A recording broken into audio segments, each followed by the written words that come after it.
Hello दोस्तों, नमस्कार। आज हम बात करने वाले हैं कितने टाइप का इंजेक्शन होते हैं, कौन सा इंजेक्शन में कौन सा साइज नीडल यूज करते हैं। तो इसके बारे में आज हम चर्चा करने वाले हैं और कितना डिग्री पे कौन सा इंजेक्शन को देना चाहिए। तो कुछ कुछ मेन पॉइंट है, जैसा कि हम लोग जब इंजेक्शन को लोड करते हैं तो सबसे पहले हम लोग जो लोडिंग टाइम में जो नीडल होती है उसका आगे का भाग जो है भाइल से टच कर जाता है, जिसके कारण उसका आगे का मुड़ जाता है। तो वो जब हम लोग स्किन में देते हैं तो ज़्यादा दर्द होता है। इसीलिए ये बात पे ध्यान देना चाहिए, हमें नीडल बदल देना चाहिए। अगर हम इंजेक्शन लोडिंग कर रहे हैं तो लोडिंग करके फिर नया नीडल लगा के यूज करना चाहिए। इसी तरह से लोग कभी कभी कंफ्यूज हो जाते हैं, एम्पल क्या होता है, भाइल क्या होता है। तो इसको भी मैं क्लियर करना चाहता हूँ। एम्पल उसी को बोलते हैं जिसको हम एक बार सिंगल यूज होता है, जैसे एविल। और भाइल क्या होता है, तो भाइल जिसको हम बार बार यूज किया जा सकता है, जैसा डेक्सोना का इंजेक्शन या एंटीबायोटिक, जिसको हम बार बार यूज कर सकते हैं, एक से अधिक पेशेंट पर भी यूज कर सकते हैं। तो एग्जाम्पल के लिए एम्पल का एग्जाम्पल एविल और भाइल का एग्जाम्पल डेक्सोना। इसी तरह से बहुत सारे एग्जाम्पल हैं। तो देखते हैं हम आगे इंजेक्शन के टाइप्स। ये इंजेक्शन, इसमें देखेंगे हम लोग कितना एंगल पे कौन सा इंजेक्शन देना चाहिए और कौन सा लेयर, स्किन के कौन सा लेयर में इंजेक्शन देना चाहिए, नीडल कितना गेज का होना चाहिए। फिर देखेंगे लेंथ ऑफ इन इंचेज, मतलब नीडल का जो लेंथ है वो कितना इंच में होना चाहिए।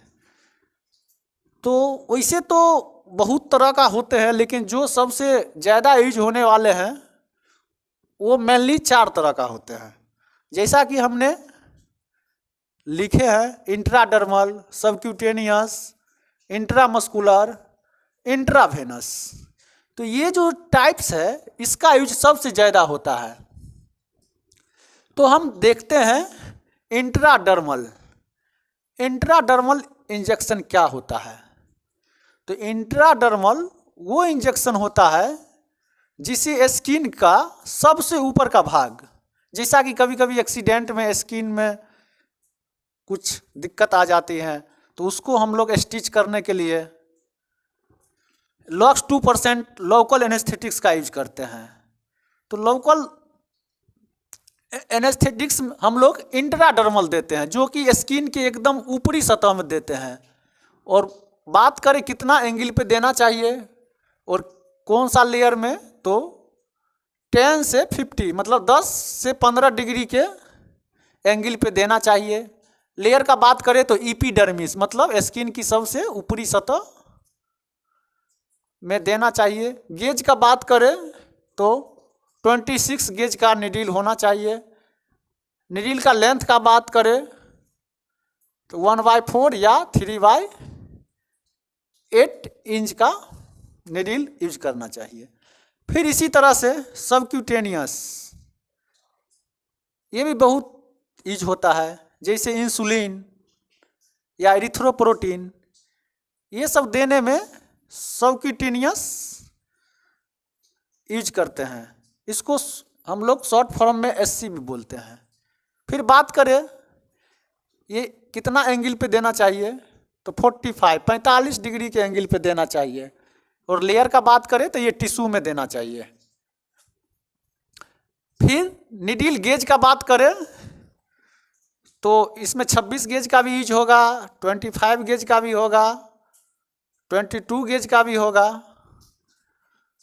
फिर लेंथ का बात करें तो 1/2 से 3/4, 1/2 से 3/4, 1/2, इस तरह का जो है लेंथ होना चाहिए नीडल का। फिर आगे हम लोग इंट्रामस्कुलर। इंट्रामस्कुलर मतलब IM, इसको शॉर्ट में हम लोग IM भी बोलते हैं। तो इसकी बात करें तो ये जैसे कि टेटनस की इंजेक्शन ये सब हम लोग इंट्रामस्कुलर देते हैं, बहुत सारे इंजेक्शन हैं। फिर एंगल की बात करें तो 90 डिग्री पे देना चाहिए। और लेयर का बात करें तो ये मसल में पड़ता है, नाम से ही पता चल जाता है इंट्रामस्कुलर मतलब मसल में ही देना है। फिर इसमें नीडल का गेज का बात करना चाहिए तो 24 गेज, 23 गेज, 20 गेज, 22 गेज। फिर इसमें जो है लेंथ इन इंच, मतलब नीडल की लेंथ का बात करें तो 3/4 से 1 होना चाहिए। फिर 1 इंच का भी हो सकता है 23 गेज में, 20 गेज में 1/2 का होना चाहिए, फिर 22 गेज में 1 का होना चाहिए। फिर हम लोग को लास्ट है सबसे इंट्रावेनस, जो कि सबसे ज़्यादा यूज होता है। इंट्रावेनस मतलब इसको शॉर्ट में IV भी बोलते हैं।